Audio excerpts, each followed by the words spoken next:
Hey, it's Sterling K. Brown from the Hulu original series Paradise. The next chapter begins as Xavier's search for his wife takes him above ground, and what he finds will change everything. It was never just about the bunker. Tune in and discover the truth lies outside. Paradise, the official podcast, is now streaming, and stream Paradise on Hulu and Hulu on Disney+. Savage.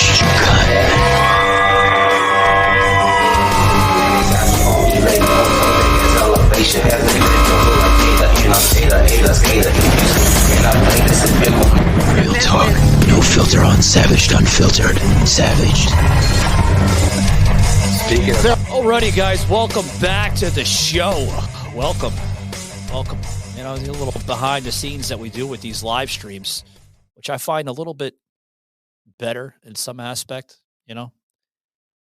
Some people like the live stream. Some people like the formats on Spotify and the other podcast platforms, which we just add a little bit more, you know, a little bit more graphics and more video imagery and CGI and all that stuff. But, wow. Yeah.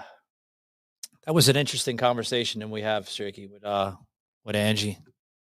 I said, you know, what else haven't you not done? And then I mentioned movies, and she's like, yeah, I was in movies. I'm like, holy shit, I could talk about a jack of all trades or a Jill of all trades. I think that's what she would be, a Jill of all trades, right? So without further ado, I want to bring in Jacqueline. This is Jaqueline Wolfheart. Welcome in. How you doing? Hi, good. Thank you so much for having me. Wow, look at you. You're all like professionally set up there. A microphone and damn. I Man, try. I'm digging the background. What is that, like New York City or Just some random futuristic city. I found it's actually like like a photographer would use for a backdrop. Whatever those are called, just a backdrop, I guess. Yeah. Bought a couple of those for my festival's podcast, and that's what they use as the host uses their background. So I have one as well. Yeah, sounds good. So tell us a little bit about like who you are. I noticed like, you know, you've been, I guess you're a psychologist, but you also specialize in drama, filmmaking. You're a festival director, like another one that's been all over the place. I mean, it's good. I know your last guest. I only caught the last couple minutes of it, but she sounds like somebody I could vibe with. Like a jack of all trades is definitely who I didn't mean to be this way. It's just who I am. Yeah, I find a lot of us, you know, in the entertainment business, you know, like we're dabbling in, you know, more than the actual, I guess, industry or persona that drove us to that. You know what I mean? Right. Like we're dabbling in writing books. We're going into, you know, comedy. We're doing podcasting. We're, you know, like you're a psychologist. I mean, wow, all over. That's good though. You're staying busy. You know what I mean? Yeah, definitely staying busy. Yeah, psychology is my main job. I went to school for 500 years to get here, and yeah, it's where my heart will always be. I just also have this other side of me that needs an outlet, and so I have all these side projects that happen to be big side projects.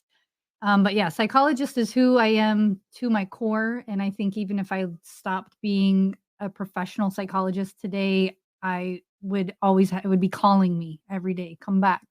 Who can you help next? Yeah. It's So is that, I mean, I guess you were destined to do that though, right? Yeah, I think so. I mean, my main focus is with children who've been sex trafficked, and I was a sex trafficking victim as a child. Oh. But that's when you hear those two things, it seems like, okay, that makes sense. But like this was not the path I started out on. This is not, this isn't something that I even thought was like realistic for somebody from my family. So, this isn't Right. Somebody as crazy and wild and as eccentric as I am. I didn't think of them as some sort of therapist, or like they could never be a psychologist. And little did I know that if you want a good psychologist, you get one who's lived life. You you don't I like yeah, that. Yeah.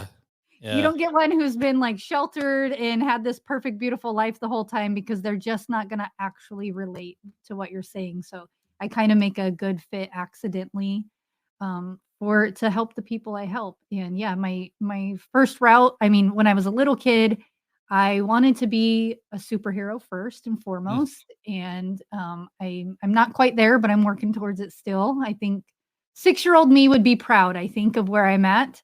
But still not I haven't got my superpowers yet, but I'm working on it. I'll figure it What out. was the superhero that you wanted to be?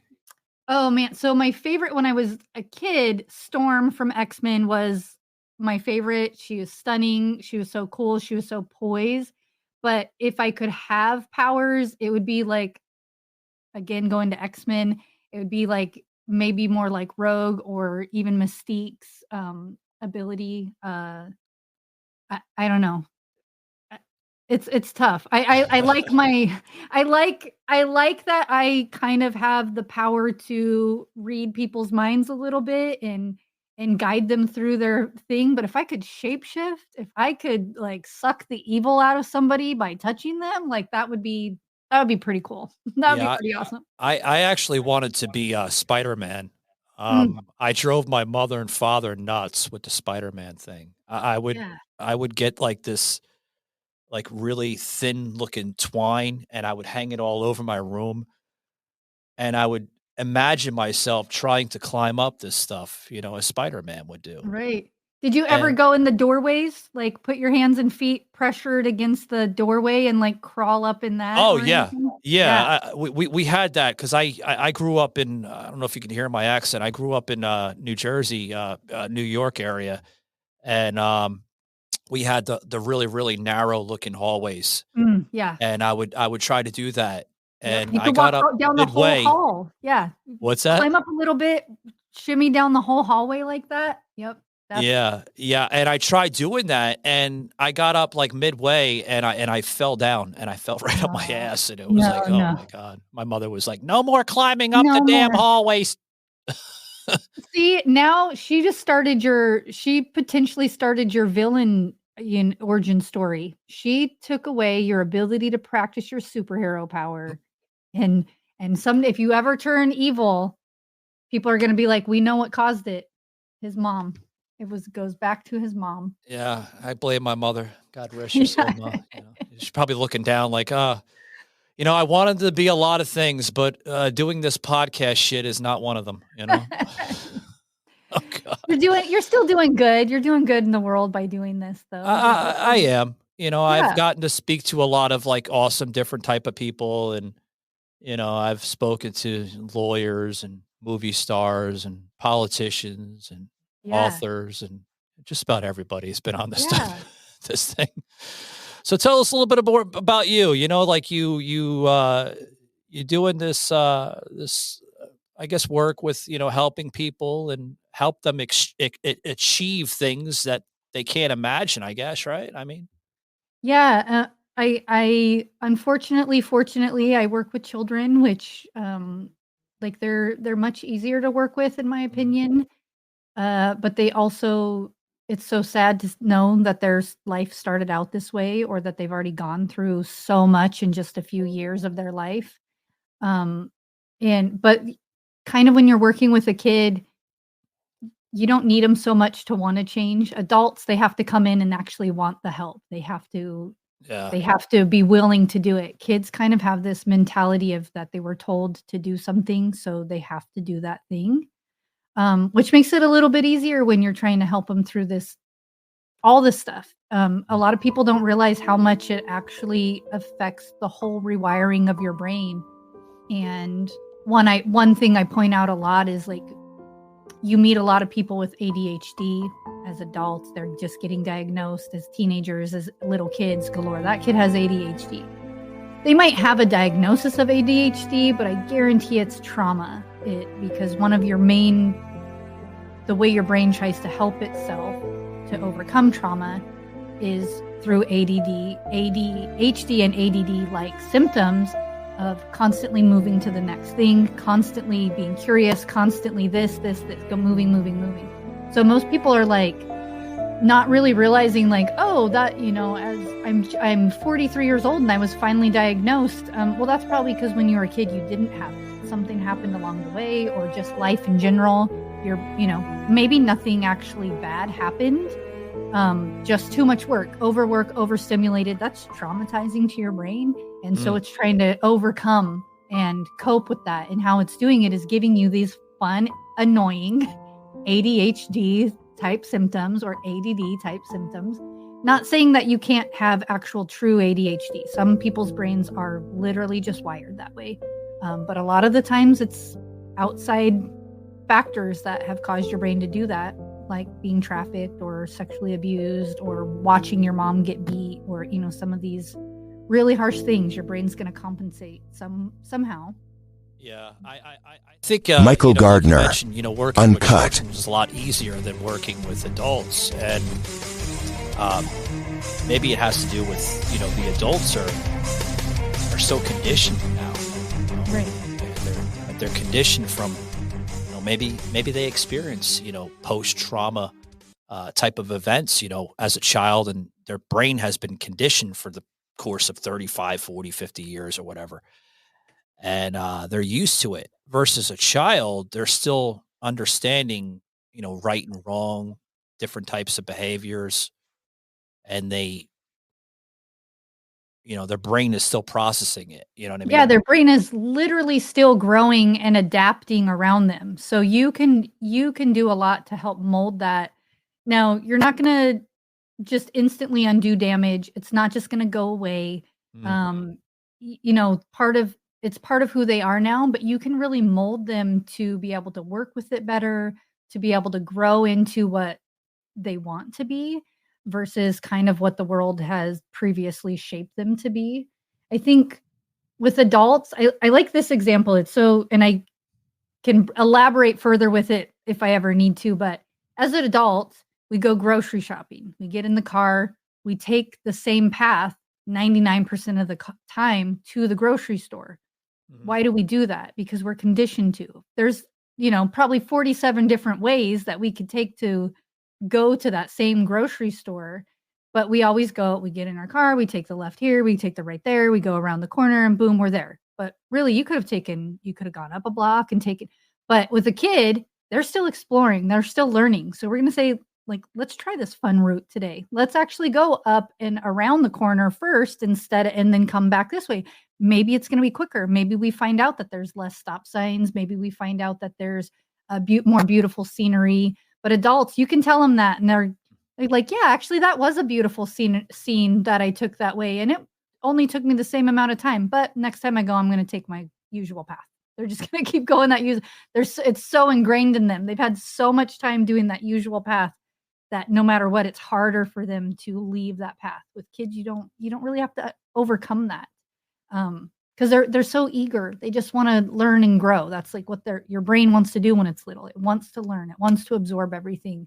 So working with kids is so much easier, I think. But it's just a sad situation.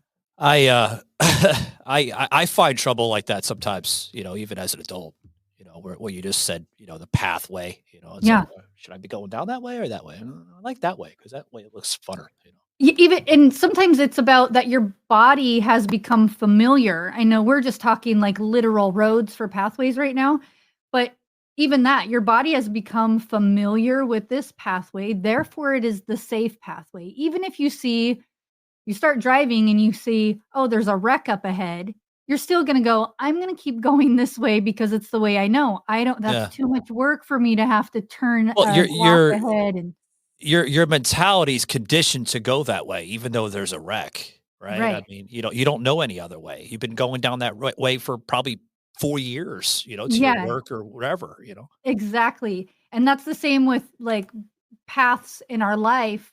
We know, so say we've been in a history of abusive relationships.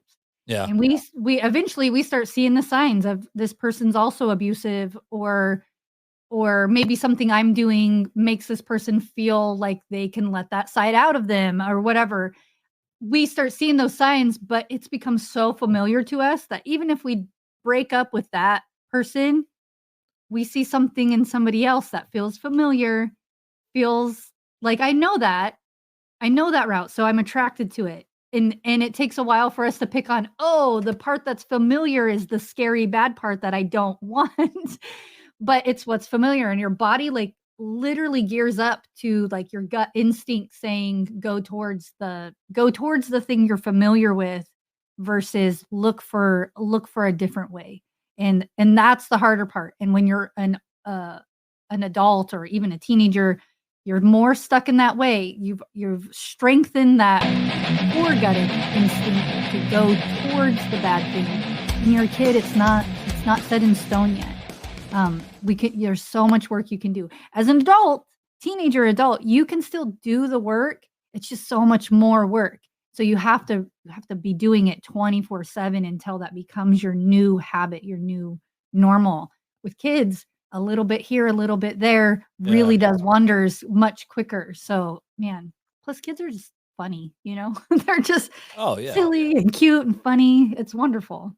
Yeah. Yeah. So I mean, this is your type of teaching then, right? You're trying to, I guess, teach, parts of what you experience to help others, right? I mean, because every psychiatrist or psychologist, they have a way of teaching.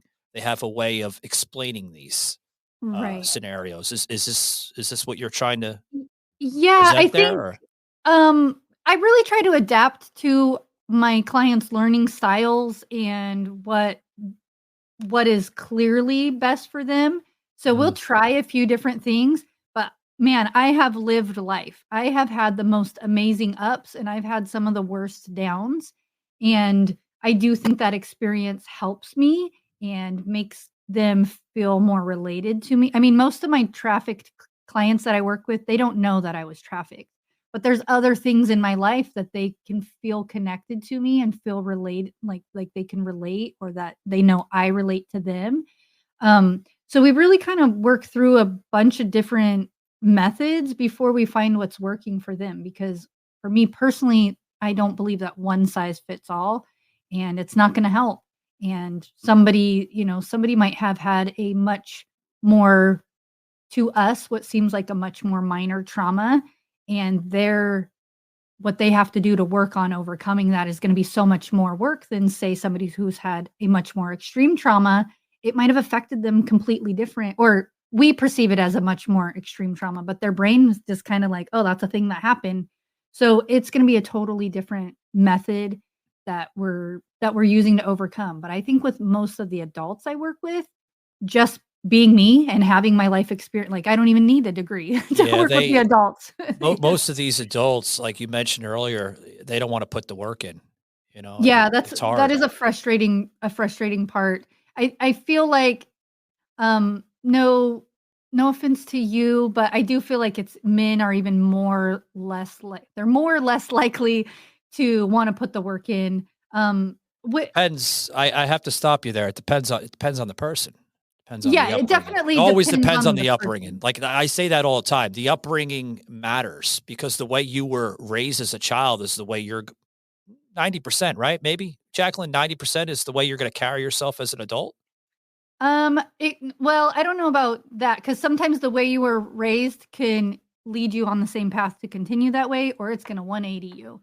And usually if you've had a lesser quality life as a child, those are the ones who are trying to flip that 180. So Okay. that's a good thing. I mean, Um, I'm not trying to say like, like we mentioned about the Spider-Man thing.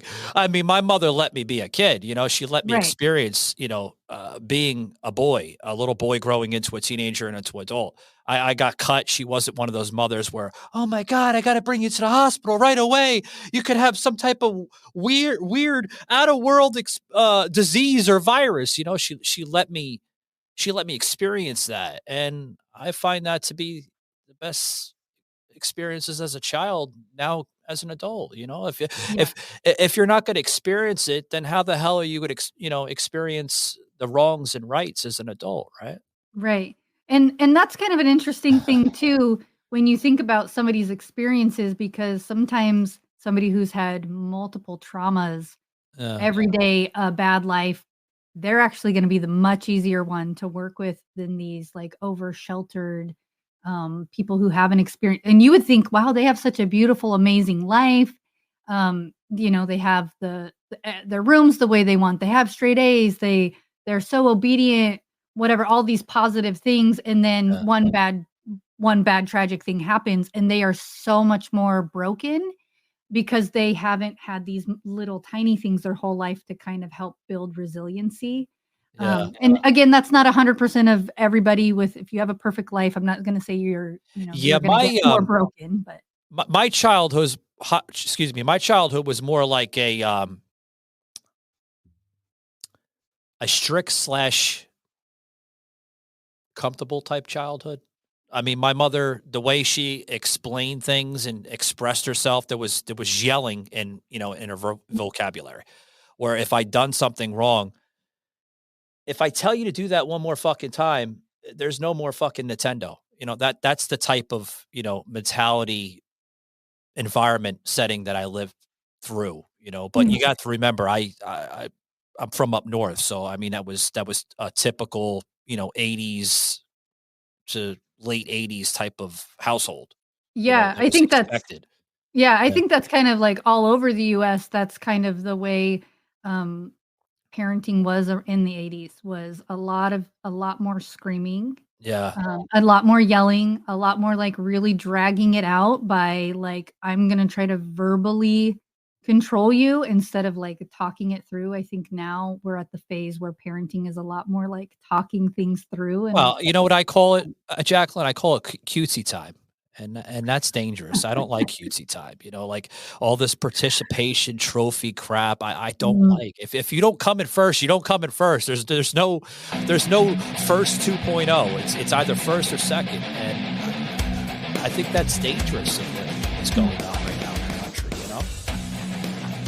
Yeah. So yeah, I'm not a fan of the participation trophies, but I am a fan of not beating somebody down for not being their best at all times. Well, yeah, but it's different, I guess. It's a different time. It's a different era. Yeah, and I do. Michael Gardner, personally, reaching highs on Spotify. I know the world doesn't work this way, and I don't ever expect the world to work the way I do. But I am such a full picture kind of person. So on paper, I think participation trophies are non-beneficial.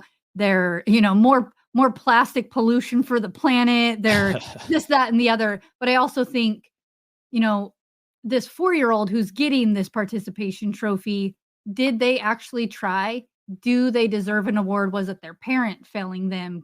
An example I can think of, this was my brother-in-law, somebody on my brother-in-law's child's team, where their kid, I think it was like a t-ball team, and a kid didn't show up to any of the games, but showed up to the party at the end. And he was ranting and raving on how frustrating it was that kid got a trophy too. And I think, do you think that kid was the one being like, no, I'm not going to go to the game, or like, I'll just drive myself?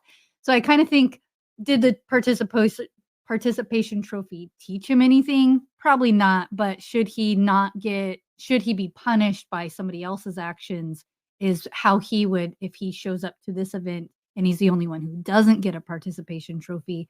That's how crushing it would be. I wouldn't think he should get punished. I would think that he would learn that it would make him try harder the next time, right? Well, you're talking about a small child who didn't get something that everybody else got.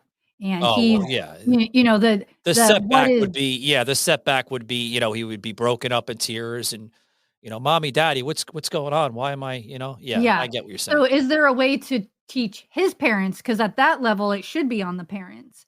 At that age, when he, I think they were 4 to 6 years old was this particular scenario.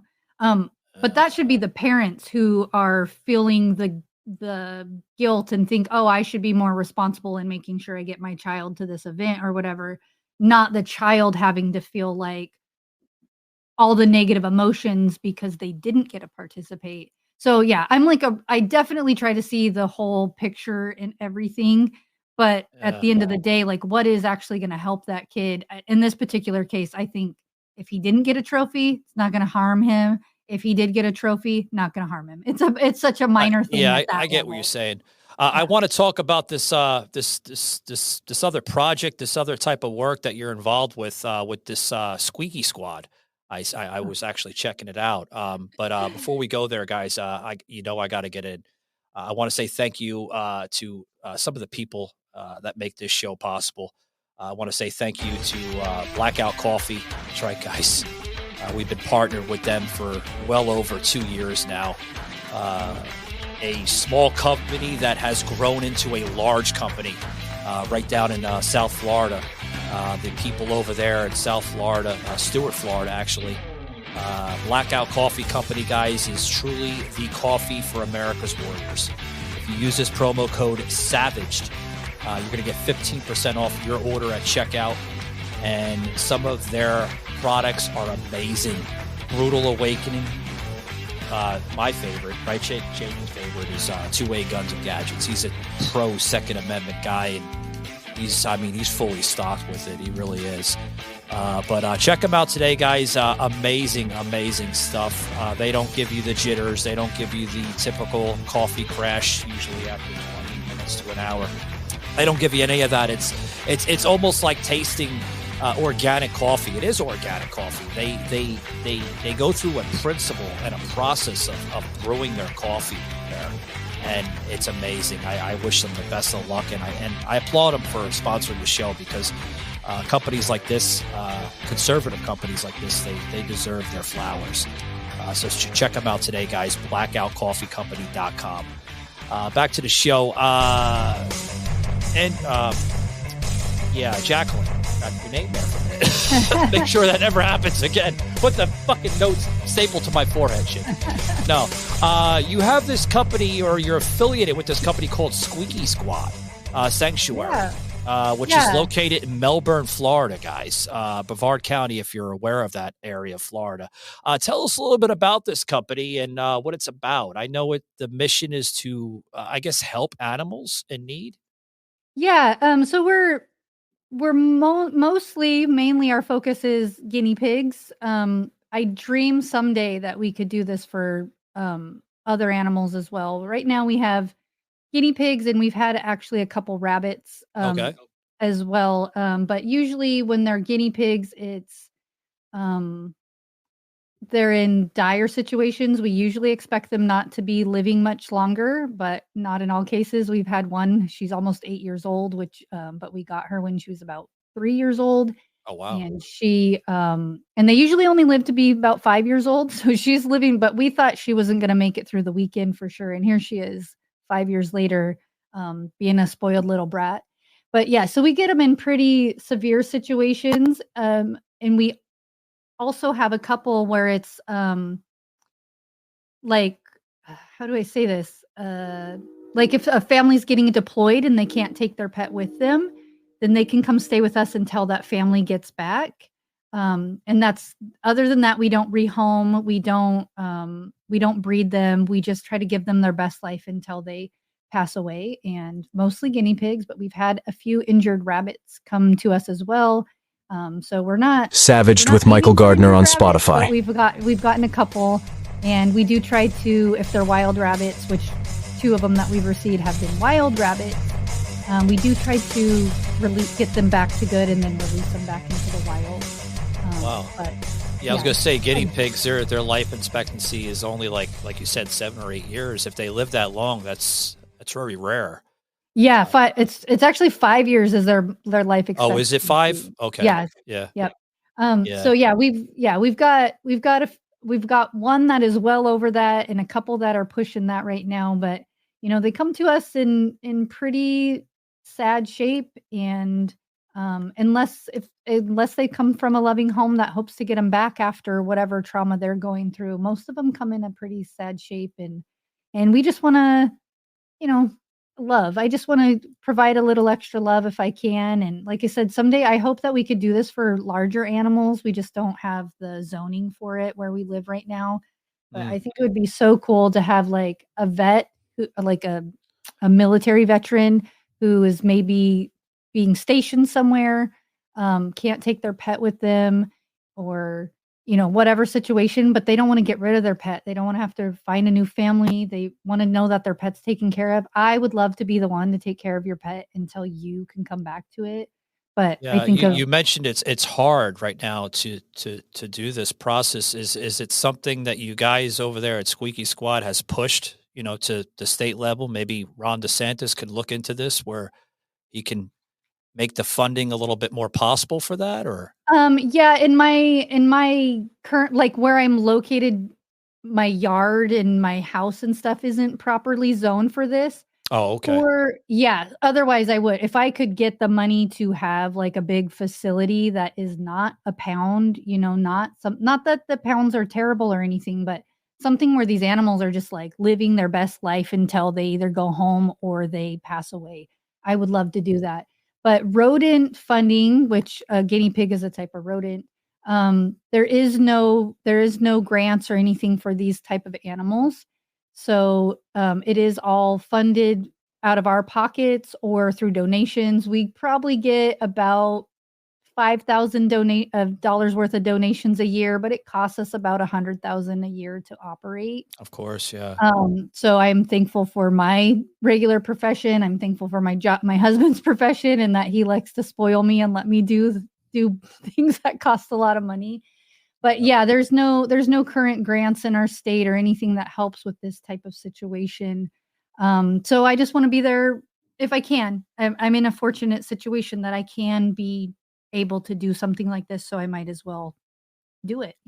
Yeah, I wasn't aware that, there was I'm assuming, I guess there's a large presence for these type of animals, right? Guinea pigs and wild rabbits there in Yeah, Florida? and Is it in just in Florida, or is there do you see the presence a little bit higher in other states, maybe like Georgia and the Carolinas? So with guinea pigs, specifically in Florida, there's a lot of rescues actually. I would say in every county, there's probably at least one rescue. That ours is called. We're a sanctuary. We're not just a rescue. We're a sanctuary, and so we're the only one in Brevard County, which is where I live. But almost in every county, you will find a guinea pig rescue or exotic. Guinea pigs are also considered an exotic animal. So you might find an exotic animal rescue that also does like guinea pigs, but also might be doing like sugar gliders or lizards and things like that. We're trying to prevent invasive species by Hold 1 second. You said sugar. What's a sugar glider? they're so stinking cute. I would say the closest thing to them is a flying squirrel. They're just a Really? cute little rodent. They do fly. They don't fly, but they do jump and glide like a flying squirrel, but they're very tiny, very cute. But a lot of these animals too, people just I can't afford them anymore or whatever our life situation changes, they let them go and become invasive species in the area. So that's a lot of these rescues are trying to prevent things like that as well. Um, and that, snakes and stuff too. I love snakes. My husband would never let me do any kind of snake rescue, No, but why? No my snakes in the husband is house. I guess that's the rule, huh? yeah, it's so funny. A few years ago, I love snakes. I think they're so beautiful. But a few years ago, I found a black racer in the yard, and I got the kids to come show it, and they're like puppies to me. And the kids are all excited. But then, so I took Wait, an the snake is like a puppy to you? yeah, black racers specifically. They are Okay. very puppy-like. They will follow you around and treat just like a puppy would, and they're not aggressive. So I'm showing the kids whatever, and I took an empty box and I pretended to catch it, and I brought it in the house, and I told my husband, like, "Come look at it. It's just cute. It's fine. Like it's in the box. It's not going to hurt you." And I finally convinced him to go look in the box, and of course it's empty. Oh, my husband lost it so much. He was like an old school cartoon up on the table screaming like, "Where did it go? Where did it go?" My husband is very afraid of snakes, but I love them. We have a lot where are you located? I'm in Atlanta, Georgia right now. Oh, so you're a little Yeah, north of me. yeah. Yeah, we have Yeah, the lots of production company's down in Tampa, though, but yeah, I'm in Atlanta. right. Okay, that's what I knew. I thought Tampa. But okay, so yeah, Florida. We have lots of like wild snakes everywhere. Most of them are non-venomous. Um, I just think they're beautiful. I love them so much. So pretty. Some of them. There's this ringneck I found a baby ringneck a couple weeks ago, Oh, wow. crawling around my pond. So those ones, they're mostly black with this like bright orange necklace on, and then their belly's bright orange. It's so Yeah, I see, don't know. we have snakes here. Not right now. It's too Too cold cold. outside. Yeah. But I mean, like when the summer comes, like we have rattlesnakes.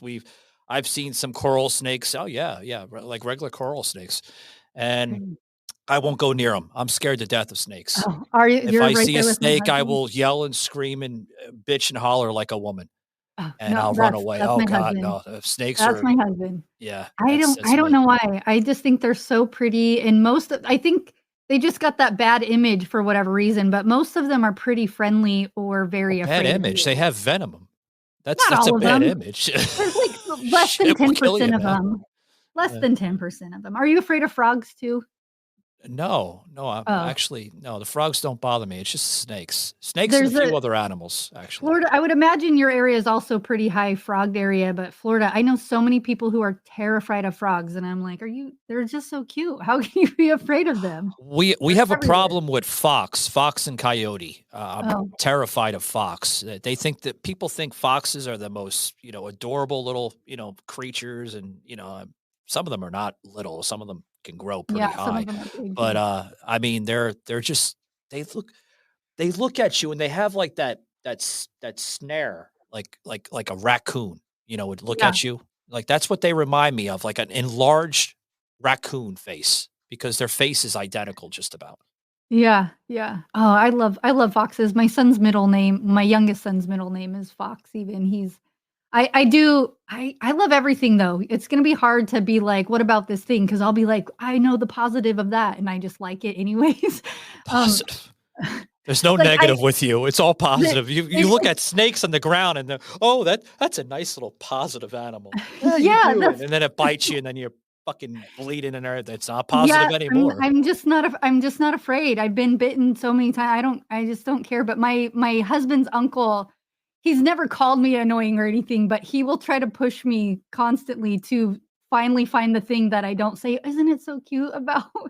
But I'm just like, think if you could just see the world, if everybody could just look at the thing and think, "Oh, that's amazing," how much better the world would be. If you could just find the amazing part of something and Yeah. live life like that. Though I just feel like the world would be so much better.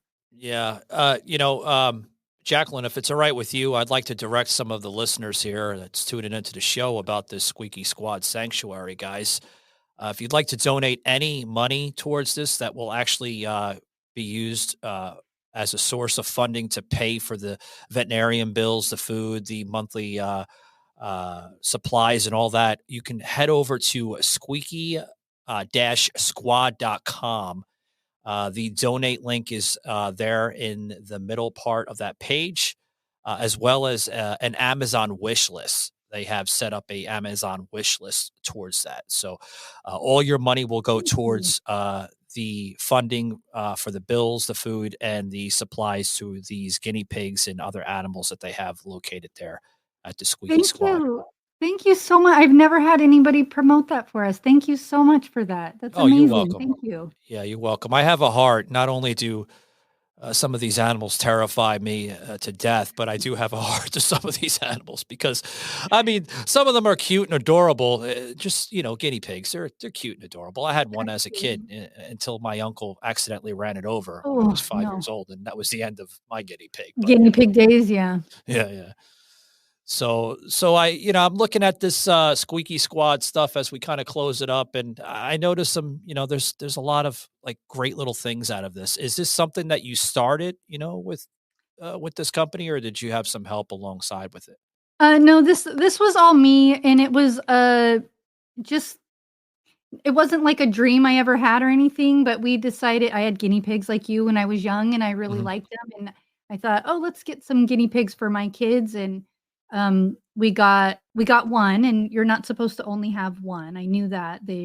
We're the only country that allows you to buy 1 guinea pig, but, 'cause they die of loneliness. So I was searching for a partner, and I just came across so many pigs that were in very bad shape, very abusive situations, and most of the time, the people don't mean to be abusing them, it's not like they're actually beating their guinea pig or anything, it's a lot of neglect, a lot of not being able to afford proper care.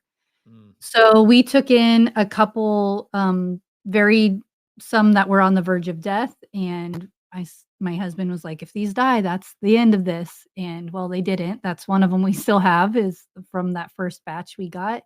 And we just kept coming across more and more that needed help. And so I asked my husband if we could start a 501c3, and we looked into that. So we started that. I think it was in 2021 when we officially started the 501c3, but we've been taking guinea pigs since before that.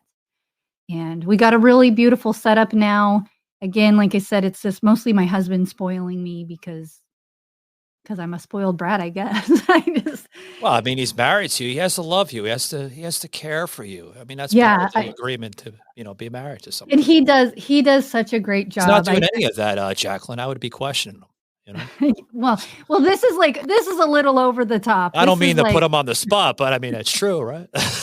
he is really great. There's just days though that I'm like, how does he put up with all this? Because it is almost every project I have that it just supports me 100%. And I'm waiting for the day that he goes, no, too many projects. You need to chill out. And he hasn't yet. So thank you, honey. That's great. That's great. Guys, we're going to close it up, but I have to plug this company in. I promised them. Actually, my buddy Shaky, which is also the producer of the show, and damn good what he does. I mean, the graphics and everything is, one of the kind in the industry.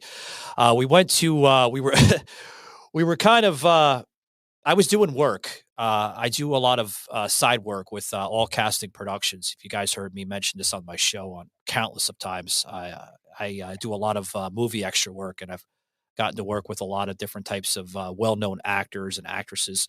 Was just featured in the movie Beetlejuice, the second part, and a couple scenes. And we were actually down in Florida not too long ago. Savaged with Michael Gardner on Spotify. Doing with Happy Madison part 2. They're doing a second part to that movie. And we were on the West Coast, and I was like, I want to go over to the East Coast. We stopped at this restaurant called Dirty Oar. There you go, Shaky. Put it up. Thank you. Dirty Oar Beer Company. They're located actually in downtown Cocoa, Florida. Actually right in your neck of the woods there, Jacqueline, in Brevard County. And this beer, guys, is tremendous. Like, I'm a beer guy. I love beer.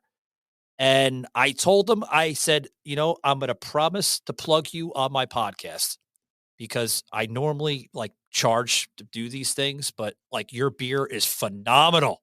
Phenomenal. Guys, nobody has more fun than them. And I could see why.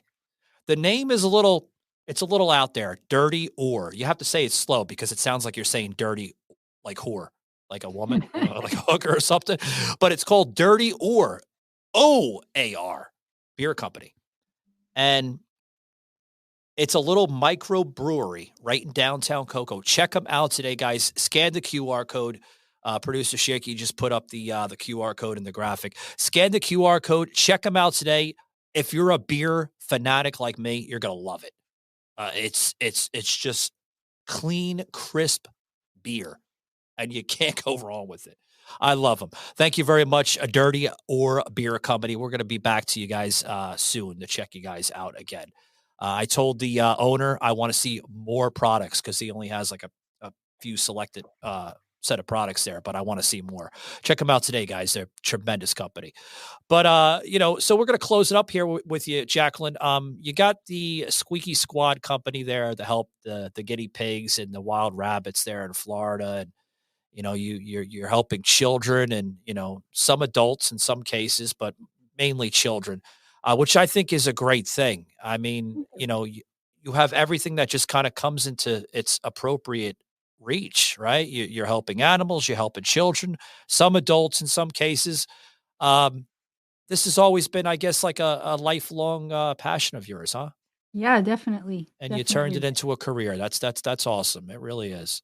So as we kind of close it up, for those that are listening in, whether it's video or audio, where can they find you at?